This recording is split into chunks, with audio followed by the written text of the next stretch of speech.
All right, the property prequel, be in the know before you buy. This week's guest, really excited.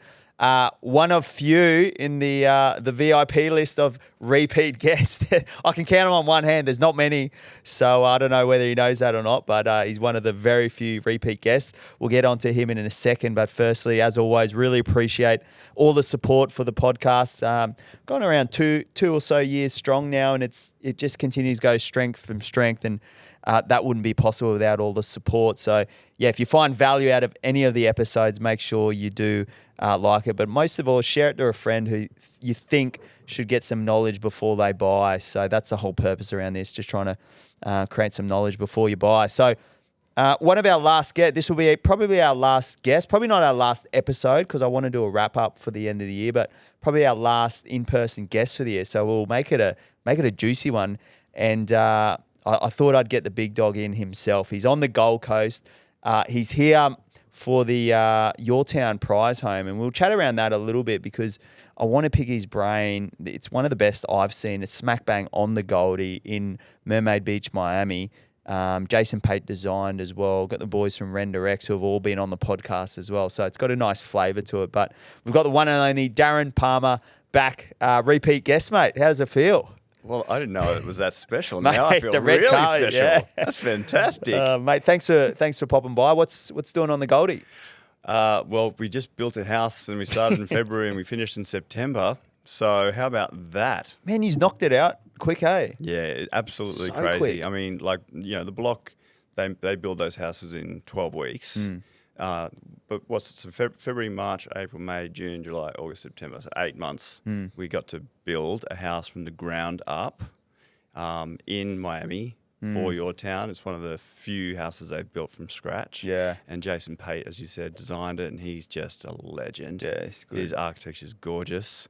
And my job was not to mess up the interiors. Yeah, and mate, we just did a little walkthrough, so keep an eye out. Did some content there, but man, clean. I'd give it I'd give it a mate. It'd be close to a 10. I just don't want to give you a 10, just so you can improve next. I know you're meticulous. Dude. I want to leave room for improvement for next year, but it was very good, mate. I hold those 10s very, very close to Yeah, my yeah. heart too. They stay in my purse. So Yeah. I understand. I'm stoked with it. I'm Yeah. really, really happy with it. You know, and yes, there's always things that maybe we can improve on next year, and I reckon I'll be back next year. Yeah. We were here this time last year doing the other one. Exactly right. But it's a absolute corker. Yeah, it's crack. I love that house. Yeah.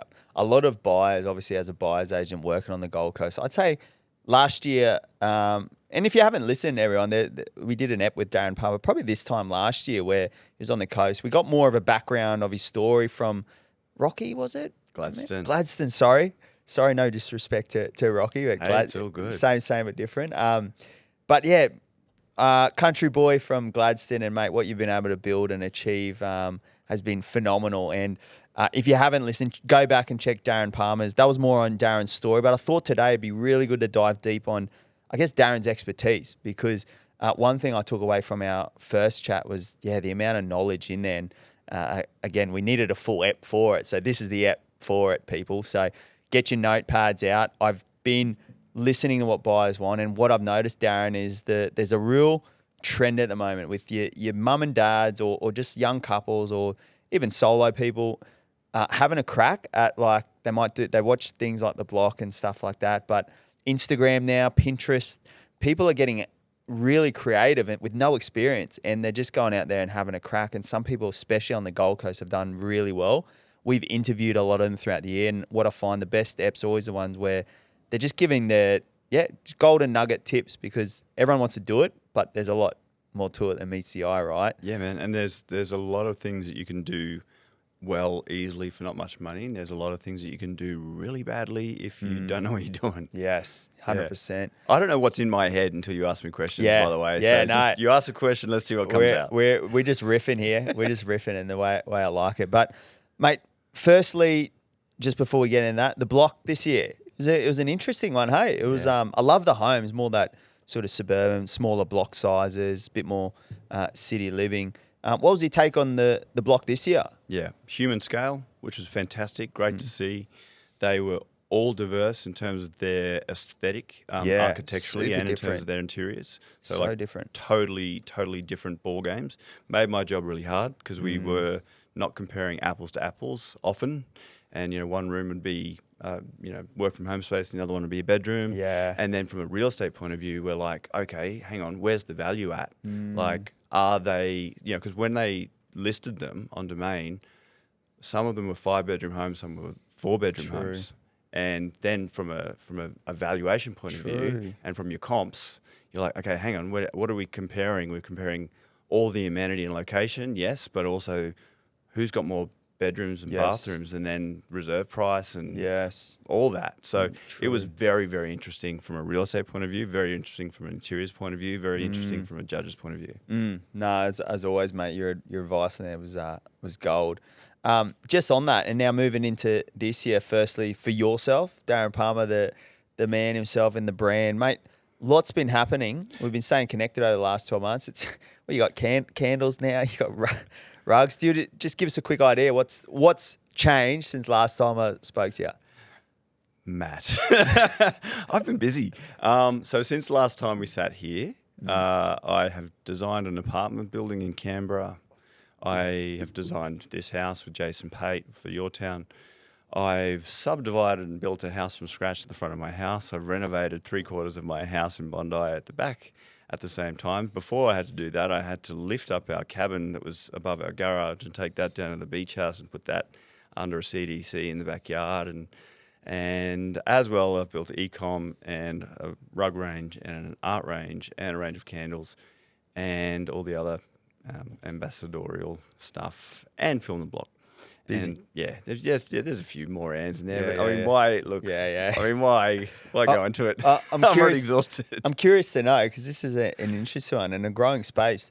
The candle and rug game, big game. I know a few people in the candle and rug game. What made Darren Palmer get into that space? Is it complementary to the furniture and all that stuff you feel in a home? I've already been there. So I've been there since probably 2015. I think we launched Maya. Before that, I did have a rug range with carpet court. So it's old territory for me, but now this is all mine. Yeah. So I'm not exclusive to anybody. We've got wide distribution for rugs and for the arts. We're in lots of great places. I've got lots of great retail partners, and it's just a natural fit for me to do more homewares and more things with my brand on them and license them, and it's a great extension of my business. Really, what my business is these days is consulting, creative direction, and licensing. Yeah, and having that expertise. That's what I want to get a shovel and dig into a little bit today, mate. So, I guess firstly, what do you think has changed from Darren Palmer 22 to 23 in terms of what you see in property? Is there anything you think's changed? Yeah, it depends on the market, though, doesn't it? Like you were just saying, the GC's going crazy. Yeah, and Byron sort of went off a little bit and then came back, and then there's places like where I live in Bondi that's just blue chip and stays there. Yeah. So it all depends on where you at geographically, location. Because one market's not going to be the same. I mean, we just came through a period where real estate agents had it easy. And they were just like, get a listing, sell it, boom. Not always the same now. True. A bit more power back in the negotiation for the buyer, isn't it? And what about in terms of let's dive into home, I guess, aesthetics and design. I'm really, not just for selfish reasons, I love learning this space. Come on, you want tips for yourself. I do. Yeah. But mate, we're coming on the back end, coming into 24. You hear the word trends, you hear the word styles and different things. I don't know. You'll obviously know more than me, but where are we at? What's cool at the moment, in your opinion? What's hot for next year, you think? I know what's hot for now. I mean, that modern Mediterranean, that you see lots of that in GC. Yeah. That's everywhere. The curves and bingo. Yeah. That's kind of ubiquitous. Yeah. And that's still got more life in it. You feel, yeah? Yeah, 100%.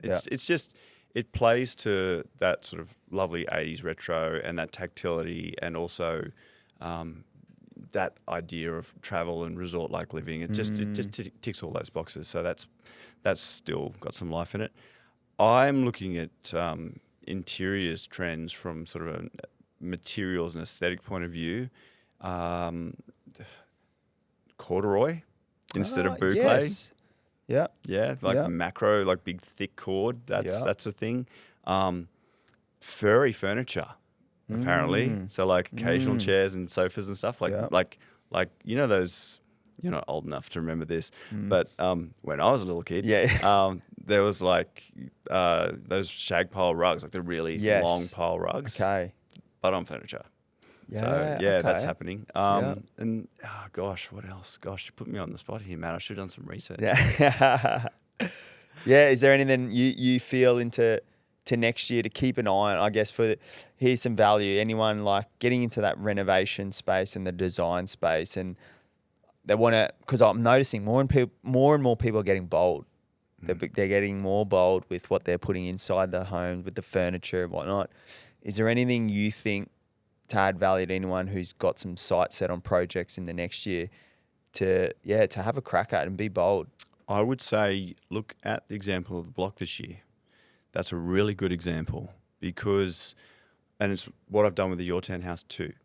I've created a really classic neutral palette, and then I've added flavour and texture and colour and interest in things that can be easily changed. True. And when you're putting personality into a space, especially if you're creating real estate for the purpose of renovation to flip, you've got to look at the market and what the market wants. So it's got to be Instagrammable, it's got to be photographable, you've got to be able to get that sort of traction behind it in terms of marketing. Yeah. And to do that, it needs to look interesting. But also, people buy what they're comfortable with. And if it's got too much of a personality, that's one person's personality, it can be off-putting for a bunch of buyers. Yes, and you're getting rid of a more of a mass market Bingo. appeal. Great knowledge there. So what I'm hearing, all right, so you say, things like, cushions and rugs and paintings, is that what you mean around flavour? Yeah, I mean, that's the stuff I sell, yes. Yeah. So what I'm hearing, like your neutral colours, so your beiges, whites, they sort of your most common. You cannot go wrong with classic oak, with warm whites. You can't go wrong with that sort of neutral palette. Yeah. You cannot go wrong, even with walnut these days, walnuts and greens, olives, terracottas, ochres, mustards, all that sort of palette. That's all fine, all good. Warm whites. Stay away from blue greys. That sort of blue-grey palette, that's kind of had its day for the moment. It'll come back. Everything comes back. But those cooler grey palettes are probably try and steer away from there. That's not really where trends are and where the market is, generally speaking. And then you've got minimalism. I know you're a fan. I love it. Maximalism is also a big thing. And then you've got sort of modern Mediterranean right in the middle there. There's not one way to skin the cat at the moment. I getcha. Yeah. But I think the most important thing to do is if you're renovating for the purpose of selling and for profit, look at all the listings of the properties that are like the one you're trying to sell. Yeah. And then look at what is in them and look at the inclusions and the amenity and the materials, and then look at what you can do that's that but better. I was going to say, that's a really good point. If you were to look at some of those comparables in the market, then this is those next level, they're standing out. They're kind of the record sales in the air, and you're thinking, all right, I want to profit, if not better. Are you thinking, I want to be similar to that, or is it like, I want to copy that a bit, but then be bold and risky with some of those palette choices? I look at is fundamentals. So I look at what is sitting behind what's in it, rather than doing a lick and stick photocopy. Yeah, I getcha. So you go, okay, cool. What am I seeing a lot of? I'm seeing a lot of internal curves. I'm seeing a lot of render. I'm seeing a lot of this particular palette. I'm seeing a lot of this type of lighting. I'm seeing lots of skylights in bathrooms. I'm seeing lots of XYZ. Yeah, and then you go, cool. These are the things that obviously are being perceived as a luxury inclusion. Yep. And then it also comes down to luxury inclusions, like things like brands, appliance brands, Natural stone. Oh, Yes. I mean, can't go wrong, right? Yeah. So that all these things that sort of add up to the perception of what luxury is and what value is, they're the things that I look at when I'm looking at a market, and then I interpret that through my own aesthetic. Yes. I get you, mate. That's some absolute wisdom. Then what about this? I've noticed this. I don't know whether this is a trend or just an observation, but the days are nearly gone where the rooms are all kind of in unison. Like I'm noticing now, it's like each room you walk in and it's a different vibe. I mean, the prize home is a good example. Like I remember I got punched in the face with that pink and the red. And when I taught, and I was like, I love that. But then the next room had the blue and the cool. Is that something intentional, you think? Yes. These days? Yeah. Yeah, it is. Okay. So I don't know if you watched the block this year, but Eliza and Liberty had a colour palette that was orange and blue. And their whole house was orange and blue until they got to a point where they realised that there was a colour palette after I had a chat with them, because a palette means more than one colour or more than two colours, right? Yes. So, yeah, it's absolutely okay to have a different approach to different rooms, especially private rooms, bedrooms. Bedrooms think of it this way. This is a really good rule. The bigger and more social the space is, the more common the space is, so living space, dining, etc., the sort of more measured you need to be with how much interest you put in there.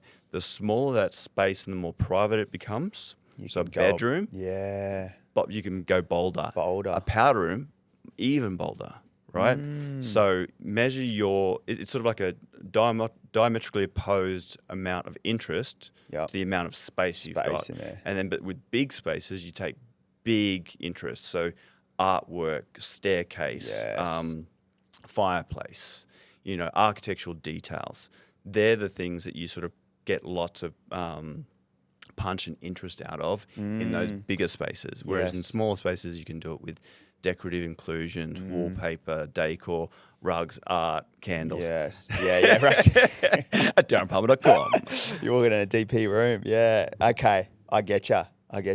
It's just something I've noticed. So that's a good example, that one on the block. I know the couple you're talking about, that house. Yes. So that's kind of, you gave them the advice that, hey, you might want to break up the palette a bit. Is that what you mean? Absolutely. Yeah.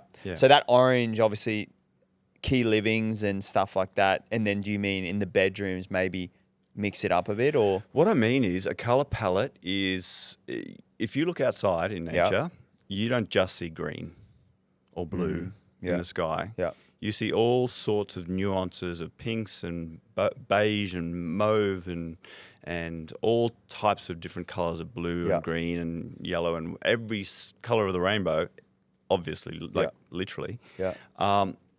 But that palette exists in unison and all looks like it belongs together. And you'll see that in nature. You'll see that in man-made products. And so I love a natural palette because it's easy to see as an example. So if you see it in nature, it'll work in a home. But then there are other palettes that are more inspired by man-made materials like plastics and glass and things that have a bit more pop, more punch. Yeah. And they work equally well, but they're usually more saturated or more dramatic. But a palette is more than just two colours on top of a neutral palette. I get you. A palette means like a painter's palette. Yeah, okay. That's, geez, I'm going to be giving some knowledge bombs to my clients when I walk through now. I'll say, guys, do you know actually a palette, isn't it? It's more than just a red couch on a black. Sorry, a red sofa. It's more than just a red cushion on a black sofa. You know what I mean? Yeah. It's got to be more than that. I get you. Here's one. Objective, obviously, no right or wrong answer, but just say we're coming into 2024. You're just doing let's use the Gold Coast, for example. So obviously a lifestyle destination, you got coastal and all that sort of jazz. If you were to pick a kind of theme or color palette, I guess you could say, after using your term, is there one that you would lean to? Like if there was your top two palettes for 2024, you feel?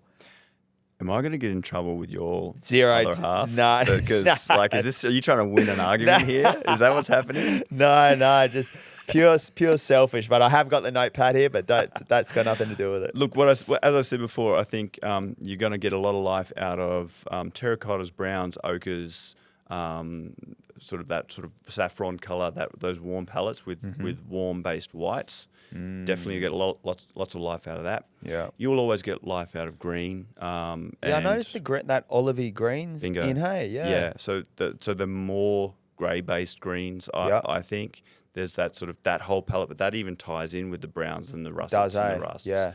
They're actually a really nice counterbalance to too much warmth. Yes. But then you've still got those really Eve Klein blue, like punchy blues and punchy colours. So there's room. There's so much room. All I would say is of trying to avoid cool greys. That's that'd be about it in terms of no-nos. Yep. And then what about, let's go on floor plan for a second, because what I'm noticing more and more, not just through my role as a buyer's agent, but learning a lot from all the guests we've had as well. It seems like floor plan is the big one that a lot of people are harping on, right? And 100%. Yeah. Absolutely. If you design an apartment building, you've got to be conscious of every single square meter and how it's being relates used, to every other space. Yeah. And, what amenity is being included in every single inch of that place, and also the location of one thing in relation to the other, and things like acoustic privacy, and there's so much to be thinking about in terms of spatial planning. Yeah. Again, you saw it on the block. There's one of the things we talked about a lot with House One is they had this beautiful aesthetic, and they had a really clear, defined style. They had a fantastic build and a great builder, but a lot of their problems came from spatial planning. They fixed them all, thankfully, but those spatial planning considerations on a floor plan are paramount to success. What would Darren Palmer's 3 biggest non-negotiables be for a solid floor plan? Okay.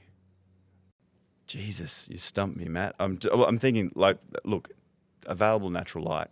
Yeah. So having the places that you want to be in daylight have access to daylight. Yeah. So that doesn't necessarily mean a bedroom. Bedrooms, you kind of want to be there and be quiet. So that's the other thing, acoustic privacy. So putting your bedrooms and bathrooms in places where you have acoustic privacy. Also thinking about who's going to use the space, what they're going to use it for, and if you're going to have guests, then if you've got 4 bedrooms and each of them have an ensuite and you don't have a powder room anywhere, then your guests are going to have to go through a bedroom to get a bathroom. That's not on. Also, if you have a living space and you've got a powder room right next to it, that's also not on. True. So you need things to be close enough that you want to be able to use them easily, but far enough away that they're private when they need to be private.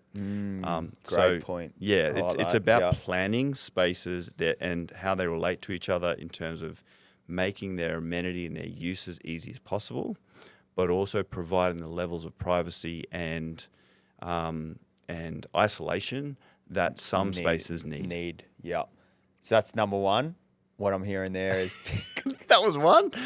I'm going to tell you that for one. I want to try and juice that great mind of yours. That's a cracker one. I've never even thought about that. Yeah. So number 1 sounds like creating a floor plan where the acoustic private areas are in a space of the property where it is private, and creating the spaces where there's going to be entertaining and people using the natural light in those areas. And also connection to the outdoors. So if you're lucky enough to have terraces or backyards, obviously that's where you put your living spaces. And that's one of the things that you do as a renovator is you walk into a plan that doesn't work. And I mean, I've been doing this in my own home in Bondi. We bought it in 2015. And I knew that house was the house I wanted to get, but I also could see immediately everything that needed to be changed. And I've just done it. I've lived in it for 8 years, knowing what needed to be fixed and not being able to not see. Yeah. And now finally it's all going to be Yeah. fixed. But Yeah. it's, for me, it was all about removing wasted space and integrating that into more usable spaces. So I've gained a whole lounge room just by reconfiguring a staircase and removing a bunch of internal walls. I've got a bigger dining space. I've got 2 lounge rooms, all from the same floor plan. Interesting. So I've got the same amenities, same amount of bedrooms, same amount of everything, but I've picked up things like wasted hallways, strange voids, Yes. entryways that weren't necessarily very enticing, Yeah. and I've pulled all that open. And like, open plan isn't actually all it's cracked up to be these days. We found this out because of, being in isolation together at home. You actually need private some spaces. space. Yeah, you also need true. spaces that are easier to cool or True. heat, Yeah. right? So having separate rooms makes a lot of sense. So what I've got is one open plan living space, which is kitchen, dining, lounge, onto a terrace. But I've also got a sort of A lot warm, of private spaces yeah, as well. also where there's a fireplace and you can close a door and it's a more contained space, easy to heat, much more private, much more quiet. Yeah. Yeah, so I would say planning a floor plan is absolutely the number one thing that you want to think about when you're looking to purchase a property, when you're thinking about renovating a property, and when you're going through a renovation. That is where you put all of your time. In the actual design of the floor plan. 100%. Yeah. And what would be 2 or 3 of the biggest mistakes you see people make with the floor plan? I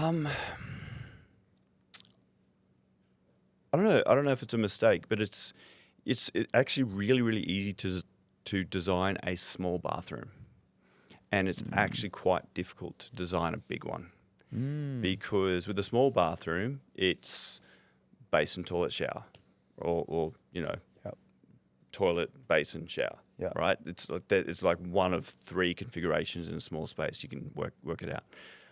But with a bigger space, you're sort of spoiled for choice, and you're like, okay, where do I put the plumbing points? Where do I put the bath in relation? How do you get all those transitions that you need? How do you get the visual space? How do you get something that anchors the room so everything's not just pushed to the edges? It's actually quite tricky. The bigger the space is, quite often the harder it is to get architectural interest, to get a focal point, to get that right amount of generous space from the space that you've got. Smaller spaces are actually you get limited choices, so you can make them easier.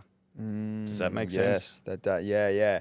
It's nearly like, because it's smaller, you have less not as many options. That's it. Is that and kind of it? Yeah. people get this thing called paralysis by analysis, right? Yeah. And you have this broad spectrum of decisions to make in front of you, and you just go, I don't even know where to begin. Yeah, true. So if you set parameters around what it is you're trying to achieve, how who's going to use it, what your budget is, what your time constraints are, all of those things around a renovation, they're the things that help you then go, okay, my choices aren't 1,000, they're actually 20. And then you go, cool, within that 20, I've got which style direction do I want to be in? And then you go, cool, well, that rules out 3/4 of that. Now my choices are 5. Yes. And then my choices of 5, because I've already ruled out price point, usage, style, like all those things that fit within your brief. Then you've got 5 choices. Anybody can make a choice out of 5 choices, right? Yeah. It's hard to make a choice out of 1,000. Yeah. Sounds like me with Netflix. I'm going to spend an hour enough that didn't go anywhere. Hey, you do that and you're still looking at your phone, aren't you? That's right. You're still looking at real estate. Still looking at real You're estate. still on the phone That's to it. buyers. That's all time. Mate, that's a good tip. Mate, as we wrap up, I just want to touch a little bit on the buying side now. You've obviously done a few renos and whatnot in your time. What do you feel for people out there is most important when you're on the buy now? Like you're either looking at let's take out knockdowns. Let's just do working with the slab and the existing that we've got. The cost of building now is skyrocketing. So I've noticed more people are trying to find that good, solid, low set or double story, nice, where it's positioned on the block nicely. Is there anything you look at where you're like, I'm keeping this house, but I know I could add A, B, C to? Like, what would you look for in a property if that was your brief? It's exactly what you just said. So if you're not doing a knockdown rebuild, then I look at is the house in the right position on the block? On the block, yeah. Is it getting the right aspect? And then, like, again, my house is a perfect example. I kept my house, one, because I renovate, and trust me, if I could do it all again, I'd just knock it down and start again. But the reason I didn't is because the setbacks and the amount of floor space on the block, I wouldn't be able to do it again. So sometimes those setbacks from boundaries you can't replicate because the new parameters that you have to build under would make you have to have a smaller house or in a different part on the envelope. So definitely it's about location on the envelope of land first. Then I would look at things like how much available light is there or opportunity to get it. Opportunity to get light. That's a good one. So that can be punching holes in walls or ceilings or roofs. That can be opening up internal walls as well as those things. Sometimes it's closing off external openings and opening up openings in the ceiling. And sometimes it's about closing off windows on western faces so that you're not getting that sort of barrage of heat and you're opening up opportunities somewhere else. So I look at light, like how can I, if it's lacking it, how do I get it? And if I have to get it, what's it going to cost me in terms of labor and planning to be able to do those things. Then I look at obviously amenity and where it is geographically, because you can't replace that by chucking more money at it. It is what it is, and it is where it is. Then I also look at, I was going to say something absolutely profound then, and it slipped out of my mind. Give me 1 second. Views. Views, Look at views. Yeah, so you can't really buy views either unless you're developing up, right? So look at your built-in amenity, where it's sitting on the block, opportunities for light, opportunities for views, and then also look very thoroughly at the build. What are you buying? I also learned this lesson in my reno just now. I thought, I know I've got this bedroom at the back of my house. It doesn't make sense to be there because it connects onto a backyard.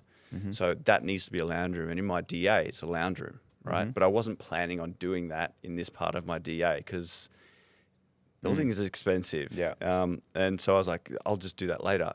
But then I looked at it and went, you know what? It's just timber frame internals with gyprock. And then we had a look and, all the LVL spanned. And so I was like, cool, okay, well, we can just pull that out. Great, sweet. So we did that. And then the engineer came in and just sort of went, that floor's a bit springy. Let's have a look. And obviously that's not something you can do when you're purchasing. Some of these things actually just have to surprise you. Just come up, But my LVL, sorry, my joists, bearers and joists were 2 meters apart and they were sitting on a brick on dirt. Oh, really? Yeah, it was only like 9 square meters, but it was this one bit where I thought, it'll be cheap to do that. No. So definitely look at what you're buying and get the best possible building inspections you can. Really have a think about trying to get access into all of those voids, the ceiling voids under the ground, etc., to see what what it's sitting on, what you're dealing with in terms of spans and LVLs and all of that structural stuff makes your renovation easier or harder. And it's obviously going to, if it is for profit, it comes into that bottom line. Steel's expensive, cranes are expensive, and getting big spans in spaces where you're pulling out internal walls can be expensive. It all adds up, eh? Jeez, that was a 5-minute masterclass. I reckon I could snip that up, repurpose that, and sell that. All right, well, you give me a bit of a cut. Give me a cut of the profits. We're good. Mate, that was gold. That was really good info for anyone out there hunting. Because you'll be surprised, especially here on the coast, so many people, because it's such a gentrifying city, so many people are looking because the profit's there on the back end because the demographics here now. But so many people need to find the right block. So Mate, it's I like a think gold rush. It's literally like a gold rush. Yeah. You know, you got to find the right stream, and you got to siphon like hell. And then some people will find dirt, and some people find gold. This place, the Goldie, is absolutely that. There's great stuff out there, and then there's stuff that you kind of hope you're going to ride that wave. You might not if you don't understand what you're looking at. 100%. And mate, lastly, again on the buying piece, biggest tip out there we're coming into 2024. I mean, no one's got a crystal ball and like where the market's gone for Australia and all those things. Everyone's got their opinions. Probably since last time we spoke, the interest rates have gone up a little bit since last time. Mate, what's your thoughts on where the general market's going for Australian real estate? Oh yeah, we sort of touched on this last year. You asked me what would you say to, and I'd be like, be careful, because interest rates. But I think, and I'm not in financial markets, and I'm not giving financial advice, but I think there are still people out there that are still on fixed mortgages, and they are going to be ending by the end of next year. Absolutely. So most people have come off, and nobody's going to get past the end of next year. And that's when, in the next 12 months, you're going to see some painful selling and some fantastic buying opportunities. Some good opportunities, because some people are going to be forced to sell some of that, either larger properties that they sort of love but can't hold, or those secondary properties that just are no longer in the budget. And those are you're still going to see, I think, fantastic growth in the upper end of the market because one, they don't have mortgages, and also sometimes if they do have mortgages, they're the ones that are going to have to downsize. So you're still going to get great growth in the upper end of the market. I think the secondary coastal market, there's going to be good buying to be had for sure. And then there's other stuff that's buffered. I mean, I think here is buffered, Bondi's buffered, blue chip property is going to be buffered. It all depends. You can't be blue chip, right, at the end of the day. I mean, if you can afford it. I mean, but you don't just start there. Everybody's got to start somewhere. And it's about navigating those tumultuous waters, especially now, especially with interest rates and especially with that uncertainty of where to buy. I was asked by a young relative the other day, where would I buy? And my answer was where I understand what drives growth. Because from where I'm from in Gladstone's a perfect example. It's an industrial town and it grows. The population grows when there's a big job, like infrastructure project, and then it contracts. And the property prices go up and they go down with it. 100%. And so if you understand what drives growth and you understand that supply and demand and what is driving supply and demand, and if you've got that understanding of whether there is the possibility for more supply, and you understand that equation, then you can buy with certainty. Sounds like just being, like our podcast said, be in the know before you actually buy, right? Bingo. Yeah, getting some knowledge. Due diligence, everything. 100%, hey, 100%. Mate, lastly, Darren Palmer, what's in store 2024? Anything reveal? You doing the block again? You going to have another I go? hope so. What is it, be nearly 20 seasons or something? Yeah, that's it. This is the 20th. And Jesus. And I bloody hope I'm coming back. I haven't been told otherwise. Yeah, it's great. It's cool, hey, yeah. This is what now I've been working on it since 2012. Wow. Yeah. So that's a lot of seasons. I don't even know how many, 16. Do you ever watch the early ones, like your 2012, 2013, and be like, what was I saying? My advice is so different now, or? Yes, a little bit, but mostly I look at what the hell was I wearing, and I said that was nice. Wow, okay, trends have changed. But yeah, I think there's a point where I'm not going to get better with age, but I'm still doing okay. Yeah, I look at those and go, I'm all right. Yeah. And focusing in yourself personally, obviously you got the business and the e-com stuff. Still going strong with the website and whatnot and all that. Yeah. So Is that where your focus lies? great retail distribution points is now and into the next year. We definitely have brand development things that have been planned that are going to happen that I can't talk about just yet, but just other extensions of the existing product. And there's always things that come out of nowhere that surprise you. Yeah.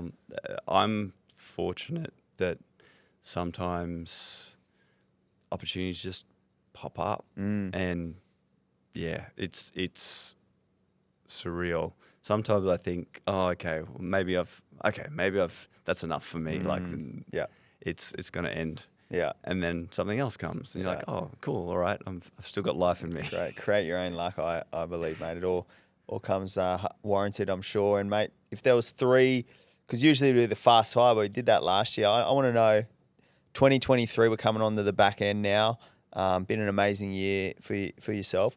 What would be your 3 biggest key lessons you've taken away from this year? Oh, wow. I'm exhausted right now, so I would say measure how much you are doing and make sure there's a good return on investment on it. Because if I'd expended all the energy I've put out this year to do and invest in all the things that I've done and it didn't work, it would have been crushing. And thankfully, everything's worked out. But I would say take risks, but be really measured about how you spend your energy and your money, because energy is one of those things that you just can't get back. You can't get your health back. You can't get your energy back. If you're tired, if you're unwell, you can't do anything. So be very careful about how you spend your energy. Love it. Then I would say also, as always, look for the opportunity that comes from the opportunity. Look for the thing that you can segue that thing into the next thing, and always keep your eyes and ears open for there's something that's interesting, or the right partner, or the right collaboration, or the right opportunity that comes, that if you've got a clear vision of generally where you want to be, then things are easier to see. There's this thing called the reticular activating system. Have you heard of that? Yeah. Right. So I'm thinking of a red cars everywhere. So if you know what you're looking, generally where you want to be, then things will pop up, and you feel the vision. You're like, oh, that aligns to where I want to go. That does not. Again, so choose where you put your energy. And then the last, mate, if I could do anything more, if we have more holidays, I would be on a beach right now. Rejuvenate more, maybe. I would say, just look after yourself. Yeah. I just on that, it's funny you said that number 2 one around the RAS and what you've seen. I heard this one the other day and I wrote it down. It was so good. It was talking around our mind. What if I told you our mind, it's our mind that sees. It uses our eyes as a mechanism to see. So what's really true is that if your mind is blind to the possibility, your eyes will be blind to the opportunity. Bingo. Yeah. I saw this great graphic. Look, when I say, if you ever hear me say I've read this thing, what I mean is I saw it on Instagram. Yeah. One of those like carousels. Yeah, save it, bang. Yeah. I saw this great little diagram, and it's a 3-dimensional space: a plane here, a plane here, and a plane here, right? And on this plane, it's a circle. On this plane, it's a rectangle, but floating in the middle is a circular cylinder, and it's projecting a circle this way and it's projecting a rectangle this way, but in reality it's a cylinder. But it's what angle you're perceiving it from is what you see, what you're actually seeing. So reality and perception are not the same thing. Love it. One of the most expensive things someone can own is a closed mind. Look. Yeah, man. You just got me pumped up. I need to get into that notes of yours and just take all those little snippets of wisdom. Man, that's unreal. And mate, we always finish on biggest tip, add value, buyers into 2024. What's Darren Palmer's advice to buyers for 2024? Be patient, look for the right deal, do your due diligence, understand what the driving factors are behind growth in the area you're looking for. And if you're looking to improve, understand what you're buying before you buy it and what it's going to cost you to improve it to the level that you want to, and make sure that there's still the possibility of a margin on the other side, because even if you're not intending to sell, you may have to. Jeez. I think the G Drive's going to be full of the micro clips this year. I think there's going to be too many. Too many micro clips. Awesome. Well, keep an eye out for it. And mate, where can people find all your stuff, your e-com, all that sort of jazz? You know what's the easiest e-com in the world? It's darrenpalmer.com. Oh, how good. Yeah, it's the home of everything. Everything's in me. There. And so Darren Palmer Official on Instagram, Darren Palmer Home on Instagram, which is for Darren Palmer Home. darrenpalmer.com is e-com.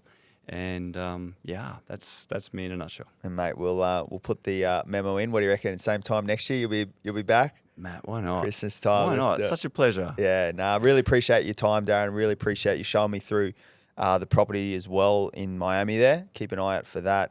Your Town Prize Home Raffle. And really appreciate your wisdom. And we're looking forward to hopefully seeing you more on the TV as well, mate. All your wisdom is very, very knowledgeable. Appreciate it. Thank you, mate. It's always a pleasure. Cheers.